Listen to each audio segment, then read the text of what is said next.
Humanize AI is a unique, fair opportunity to raise various perspectives about artificial intelligence and the mysterious unknown future in times of exponential technology. And our guest today is George Tilesch, president at Free Institute in California, former chief strategy and innovation officer for Ipsos Global Affairs, and co-author of the book BetweenBrains. I love by the way, the title, and we will talk about this. But before that, welcome to the show, George. Lovely to be here, Lobna.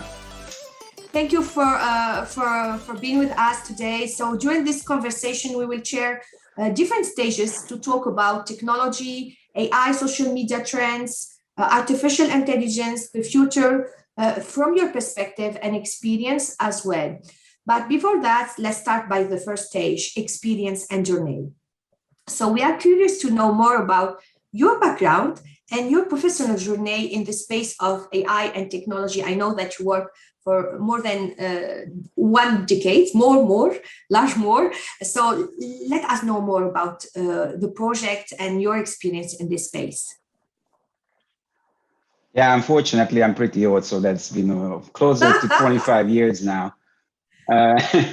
So first of all, one disclaimer is that by education, I'm not a technologist. So I landed on the technology scene relatively by accident at an early stage of my career. I'm originally a lawyer and an international relations expert. And but one of my first jobs with the European Commission was already in the field of entrepreneurship and innovation. And that basically determined my path going forward. So I worked with startups very early on, around 2004. I joined Microsoft in 2008. And that was my first role in the public interest technology realm, which became very much defining to the further stages of my career when I understood that technology has to serve the common good and the public interest. And that gave me the ethos that is my main driver up to this very day. I moved to the US, to the Silicon Valley 11 years ago, and worked a few years with TechSoup Global, which is the biggest technology social enterprise in the world, working with, I think, 800,000 nonprofit organizations in the world. And then just leading to this very day, so how I came from technology to innovation and from innovation to AI. Around 2015, I joined a community at NASA in Texas at the Johnson Space Center, which congregated the leaders, innovation leaders, and chief technology officers of the biggest companies and the federal government. So it was a very much cross-industry and cross-sector effort led by the person who was the chief innovation officer of NASA at that time and who became my co-author in the book later. And I think that was the turning point for me, which means that in 2015, there was the first time when there was a very tangible breakthrough, both from industry, venture capital, and politics in the field of AI. And we heard a lot of rosy pictures from many of the people who came on stage. But in private conversations with the same senior executives, they were much more open about their personal fears as consumers, citizens, parents. And that was the time when Omar and I looked at each other and said we should write a book about it. But basically, I'm not a full-time author. This was something that we worked on for many, many years. But currently, I fill many, many roles. I mostly work with governments these days, so with the US federal government, sometimes with the European Commission, the government of Dubai, the World Economic Forum. So I'm mainly specialized right now in public interest AI and all the different subsets of it, namely being AI ethics, AI policy, the impact of AI, the socio-economic impact of AI, the future of work, and these kinds of topics, the geopolitical aspects of AI. So these are the fields where I'm very active. And I also work with a number of big corporations, mostly on the ethics and the strategy angles of AI. And I do that on all continents. So I reside in Silicon Valley, but I'm working all over the world. which is great. And you mentioned Omar that you write with him your new book, your common new book, Between Brains, that address many topics about AI from a societal perspective and also the AI impact in various industry. So unfortunately, we cannot go through all these huge amount of information and knowledge, but let's have a little bit exclusive insight about this book for our audience. Sure. So beyond what I've already mentioned, I think our main driver with the book was that we noticed a certain lag and a certain discrepancy between the reality of AI and the expectations of AI. And on the other hand, we found that the main narratives in the world are very much radicalized and very much polarized, very much the same way as our world is very much polarized, and the information that we are gathering right now is usually as public opinion is very much polarized around AI, and the sheer strength of AI is actually very much contributing to that polarization, but it's mostly due to the media models right now. So we wanted to strike a balance. I think that's probably the most distinctive part of our book, that we wanted to give a balanced opinion to the public, what to get prepared for. And the other mission, I would say, is that we wanted to pick a little bit of a fight with the mainstream Silicon Valley narrative that something inevitable is that something inevitable is coming, and the only thing you can do is to become cyborgs or revere our new AI masters. We wanted to give it back, give the decision back to citizens and to society. I think it's still true that there's a shortage of movements in the world, like bottom-up movements who wanted to discuss AI. It's still some kind of an ivory tower in the hands of technologists and to a smaller extent politicians, what's happening in the realm of AI. And the information is not very much accessible to citizens, first of all, because it's full of jargon, and of course it's super technical. But we wanted to make it a lot more accessible to the public. So we were focusing on digital citizens who may not grasp, the intricacies of a neural network precisely because they have not been trained to do so. Still, they want to be prepared, and they need to be prepared to the actual impact of these technologies on their life. And the third thing that was very important to them in the book, I would say, is to focus on the present. The very near future. And there are two reasons for that. One is that we found the narrative of artificial superintelligence, which is very much capable of capturing human creativity and imagination, but also hijacking it from the imperative of focusing on the present and the ability to manipulate it in the present, or to formulate some kind of a vision around the present of AI. So one of our biggest statements is that it's not the future. If you're talking about AI only in the future tense, only in the super intelligence tense, we lose our ability to influence the present. And the other reason is, of course, that whatever data I'm putting into a book that is published in 2020, it's not going to be true half a year from now because of the exponentiality of the technology. So we wanted to grasp this moment in time and enable the reader, enable digitally informed citizens to actually act and think. And you address many industry. I mean, you are talking about AI in many industry. My point is how you choose those industry. I'm sure that you cover many of them, but for sure it was a choice, right? So why you choose those industry particularly to highlight in this book? Well, it's probably a question for Omar because he was those industry. Sure. So it was a little bit arbitrary, but of course there was a lot of truth behind it. So the industrial part was mostly driven by the interests and perceptions of my co-author, Omar, who had a lot of personal experiences through his NASA exposure to these many industries. Of course, we didn't cover them all. Unfortunately, we couldn't cover them all. Yeah, that's why I'm asking the question. The very name. Yeah, I think that was mostly the personal interest and exposure of my co-author, the ones we have chosen to finally cover. And of course, the other reason why was that we were focusing on where there is already tangible outcome. We finished the book right before the pandemic.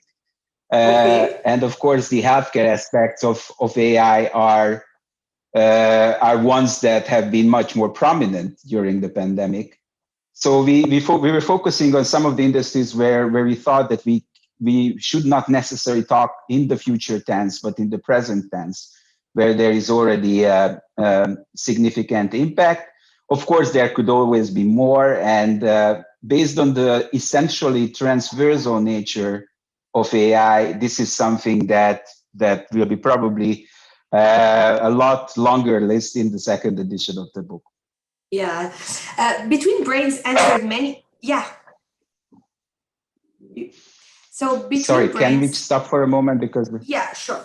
Can you just pause for a moment? I have to put the dog outside. Sorry, puppy.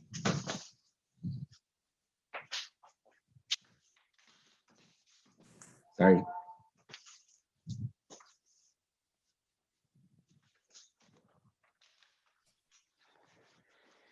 Yeah, sorry, just what I was fearing. It's okay. You tell me when you are ready. It's okay for me, because the studio will work with this. It's okay. Yeah. Okay. Okay. Let's move to the third questions. So BetweenBrains answered many questions, but also asked deep ones about the sustainable future. We retain one of them that you said, and I mentioned. Is AI really going to change everything? And why do some people assume that AI will either lead to fiery apocalypse or a glorious utopia, and not something between? I like these questions. That's why with the editorial team, we keep it same. And we are curious to know if AI change or will change everything. I believe it will change most aspects of our world. And it's mostly because essentially it's a transversal technology. It is in its very essence, it's built into it, that it will embed itself into industries, technologies. We also argue in the book that AI and the other exponential technologies that sometimes are on the same list in the public mind, like nanotechnology or Internet of Things, virtual reality. Actually, AI will be the brain behind all of them. So they are not on the same list, they are not parallel, but AI will be the brain behind. So I am very much convinced that it will change the game, and I really think that AI. And that's probably not just because I'm not a technologist by education, but I see it mostly in the context of power. And AI will be the primary source of power in the 21st century across all industries, all aspects of life, all aspects of society. I very much believe that. Now, just to reflect on the part that you called out, like, why do we have these polarized narratives? That's probably because we like these kinds of extremes. We like apocalyptic thinking. I mean, that's how the human brain is wired. The human brain, yeah. Yes, but I think that our mission, and personally my mission, is not to accept these kinds of extremes, and to show that we actually have the force to act. To create scenarios that are somewhat in between. And just to be a little bit more radical in that regard, I think that based on the present fragmentation of our world and different societal systems cohabitating this planet, I think it is very much a possibility that different AI visions and different societal models that will be powered by certain types of AI and developmental directions of AI will coexist in the world.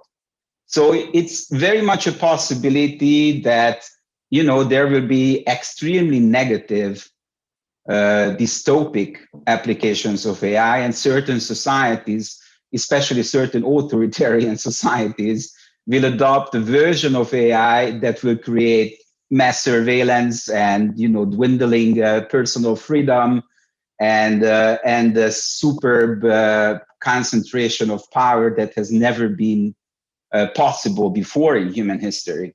But at the same time, I see a lot of seeds in some parts of the free world, especially in smaller countries, actually, where I think that due to relative isolation or high level of public welfare and guarantees of human rights and personal convictions on defending these rights, there are models possible which can act as a very positive scenario. When AI will serve the benefit of citizens, it will create excellent governments. It will power socially conscious and economically and environmentally conscious industries. So my bottom line is that these scenarios can actually coexist, and I think to a certain extent they will coexist on the planet. But now they are under formation. And unfortunately, and this is the warning of our book, unfortunately, currently the bad guys are in the lead, just to oversimplify things. So those who started using AI to nefarious purposes, from my own personal standpoint, and by which I mean, military and disinformation and cyber terrorism, and just power concentration purposes, instead of enabling purposes, those guys have been taken the lead in the last few years, and this is our time to step up and to change the balance of the game. And this is why citizens around the world need to understand more either the bright side, amazing bright side of AI and technology, but also, unfortunately, some risk and some threats that can appear more and more in the coming decades, unfortunately. But this is a balance again, and it's a choice. It's a choice of people to get involved with and learn more and discuss and share their idea and know more about and educate their community. I think this is why we are doing this podcast and all the show within the Exponential Trust Times. Now let's move to the next stage of the magic of technology. So from your experience, how you define AI?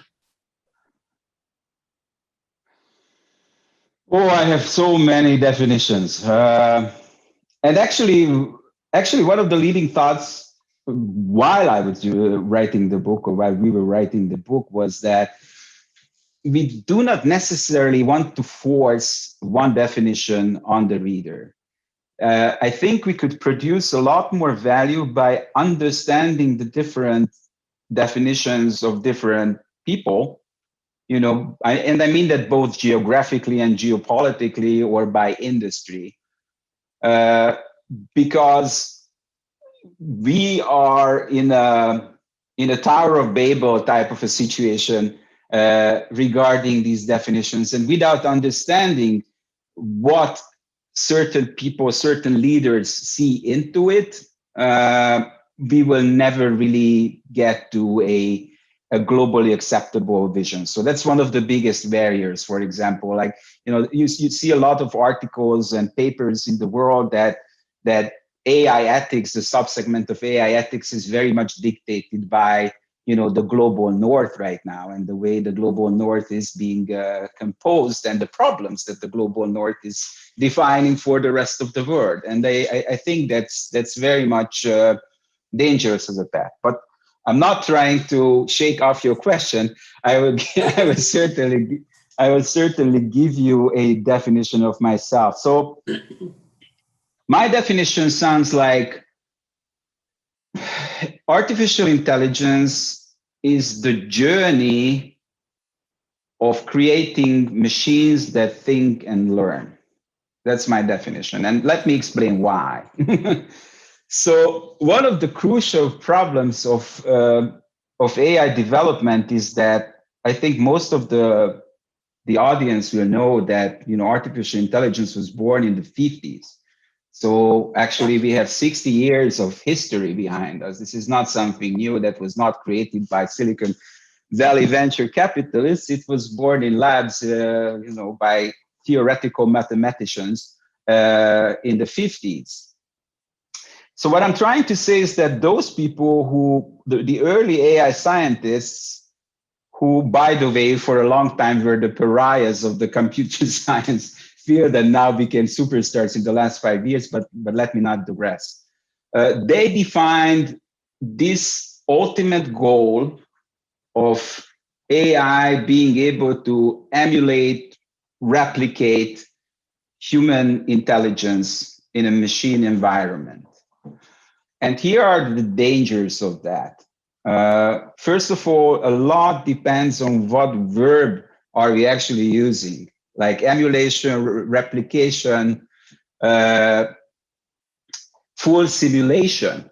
A lot depends on that, because if you think about this whole debate about artificial general intelligence or super intelligence, which in my humble opinion are very closely related, and there will be about 2 minutes between the two. What I think is that it set a lot of the goals in a way that was very much utilitarian, and it inevitably created certain ideologies and certain forces of economy and politics that somehow targeted the replaceability of humans with machine intelligence. That was somewhat implied in that definition. And the other thing was implied is that chasing of human equivalent machine intelligence, I think. And that was not necessarily an imperative, from the beginning. It could have taken many, many paths, but we have chosen to go down this path. And once the developments of computer science matched the needs of industry and matched the needs of the military, then it became something like an explosive concoction, and it became suddenly very much popular, and that kind of inevitable force, the way Silicon Valley defines it.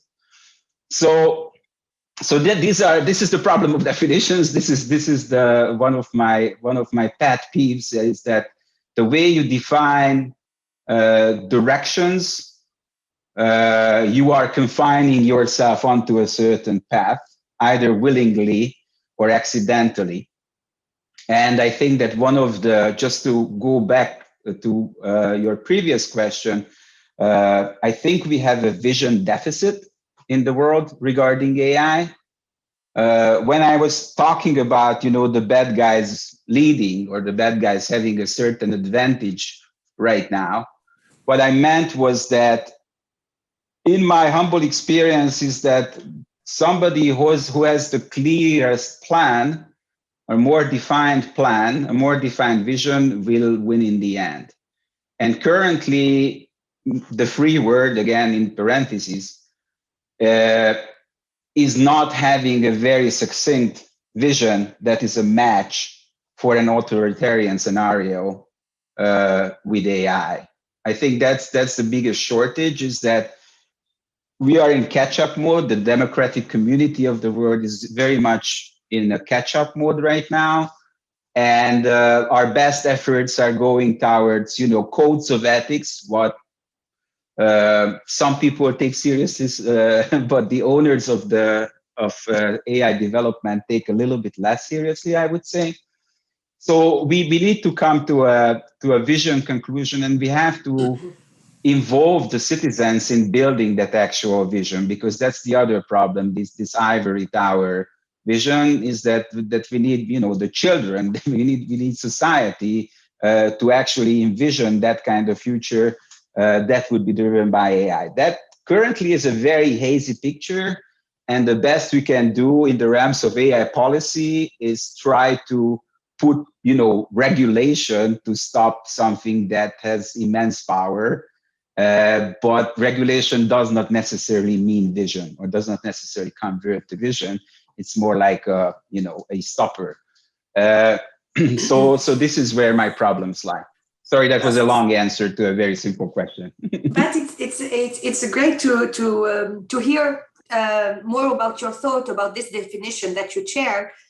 For me, for instance, I keep saving the same definitions about AI that was chaired by John McCarthy, who is the father of AI, right? And I had the privilege to meet him long time ago when I was PhD. And it's just magic when you speak to the ones who create the science behind AI and all what we see now as bubbles. But we are just so far from the power of this science and technology, really so far. And what you talk about visions, if I understand, from my perspective, the people who are creating technology today, who are less than 1,000 around the world, they have a great vision. They have a great vision, a very clear vision about the future. Because when you work on technology and you create it, you know the power of it. And you know also you have a vision, you have a trajectory. And believe me, it's just amazing. But again, we need to keep people safe in the world. And that's why we create those podcasts, in order to highlight the other sides. But anyway, so the second question is how you perceive the virtual and digital new world. And do you have any concern about the digital universe that we are start living on more and more after COVID-19? Well, I spent most of my professional life in that realm. But of course, I have huge concerns. Huge concerns, I may say that. Well, first of all, if you are referring back to like early science fiction and cyberpunk literature before the internet actually became something used by the people, cyberspace was something that had a clear entrance and a clear exit point in the imagination of the science fiction authors. And I think one of the biggest dangers of the world that we became is that this entry and exit it doesn't exist. It completely surrounded us. I would even say that the digital took over from the physical. At least that's my reality. And, hopefully some of the readers have a different type of reality. But I think that in a few years, while there were head-to-head or parallel worlds, it became the word of digital supremacy. And us as physical beings, biological beings, social beings, have been forced to play by the rules of the very few who are the gatekeepers and rulers of the digital realm. And that's a very concerning thing, I would say. Of course, I'm working in that world, and in a certain way, I'm helping to change that world and to change that digital paradigm. So don't call me a Luddite, or I'm not that type of person. But I think that we are in a state of imbalance, and we have to regain our human equilibrium, because in the last few years, the digital intrusion of our lives have taken a level that I think is very much unhealthy. I don't really see a path back that would be not a break or a rebellion or that kind of a thing. So there is no decent way back. And that in my mind, it means that there should be a very conscious rebalancing act that we have to call in the world, and to gain leaders and citizens to actually be part of that rebalancing act. So I'm very, very, very much concerned. I'm very much concerned about social media. I'm very much concerned about disinformation, political polarization, the disappearing middle in opinions, the disappearance of sanity, rationality, human decency from our conversations. I think that our social fabric is very much in danger, and it may have already taken a mortal wound, in my humble opinion. And when I talk about the near future, so if we stay on this trajectory, and let me be a little bit of a devil's advocate here, if we are talking about social media, which is probably the most prominent digital intrusion topic these days, most people who are critical of social media, one of the main arguments is that the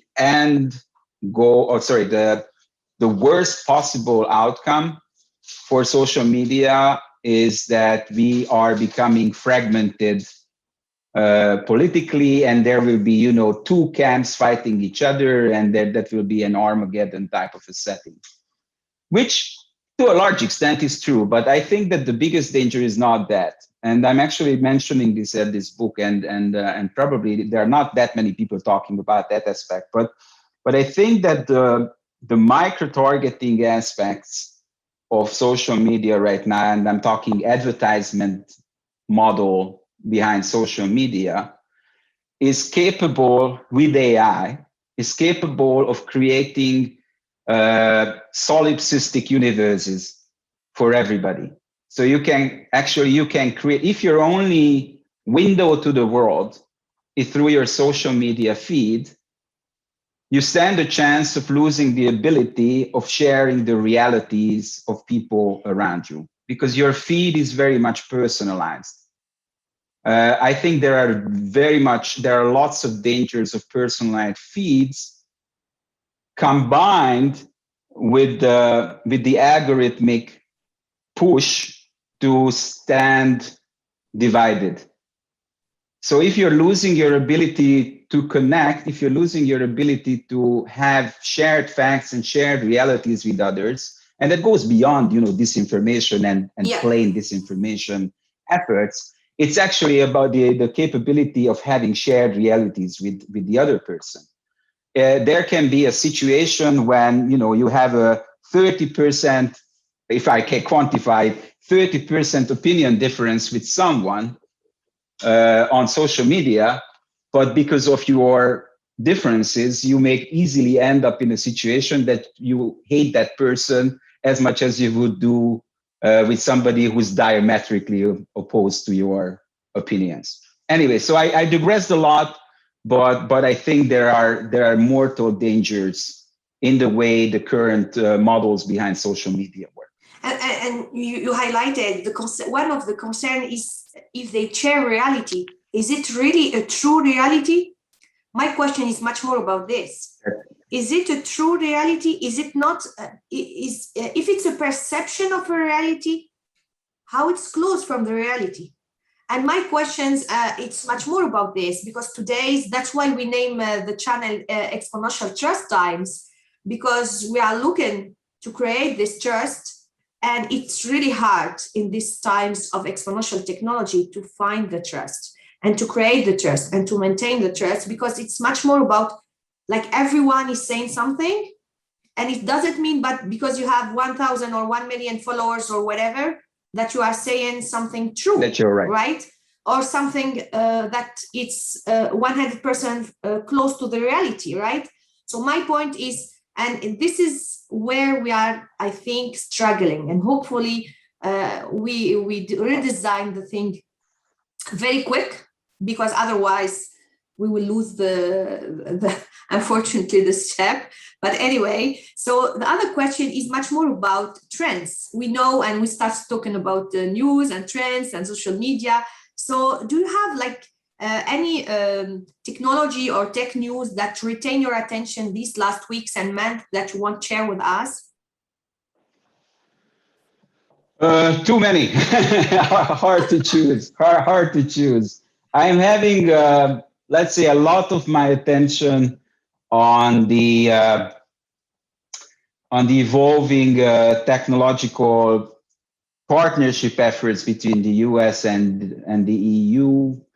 A lot of what people start defining as a transatlantic AI partnership. That's the the policy side of my many hats, and I'm trying to identify the ways where such partnership can be forged without focusing too much on the natural divisions that exist between these two blocks. So that's one of the things. The other thing is, let me mention two maybe. One is the dual use of AI in ethics. So I think that most people who are currently studying AI are way too much focused on narrow AI and the narrow applications of artificial intelligence. I think that the next few years will be very much about the broadening of these, and not just the broadening. So, for example, we have evidence that a lot of the AI technologies or machine learning that has been used in COVID and pharmaceuticals development is now being converted with like one click to battery research. So these kinds of things will expand, I would say, a lot more across industries. But where I have a lot of focus right now is that when a certain technology is developed and, let's say, regulated to serve a single purpose, how easy it is to convert it to serve a nefarious purpose. So, we were talking about France, for example. This morning, I read a news article about France pushing back on surveillance technology used by the police. And there's a lot of political debates right now on that. And as a lawyer myself, I'm always thinking about like, okay, you think that you regulated something but somebody will always find a loophole. So, for example, French legislation is now pushing for using facial recognition for COVID mask wearing. Okay. And we know, yes, when somebody does that, how easy it is to convert it into a surveillance machinery if somebody really intends to.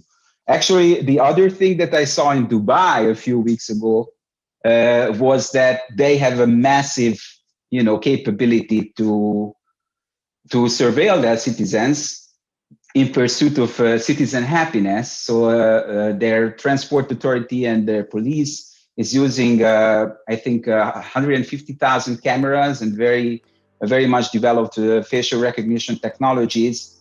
And they actually celebrated that they use their facial recognition, so police-specific applications, and could retool it in 5 seconds or in 2 weeks to be a mask surveillance tool for COVID. So they came from the other side of the angle. They created a very powerful surveillance tool.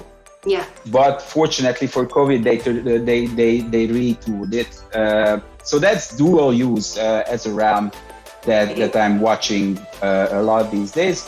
And I think the third one is like these international comparisons, like what is the morality, how AI is being perceived across cultures and societal models, and how can we get to really truly global agreements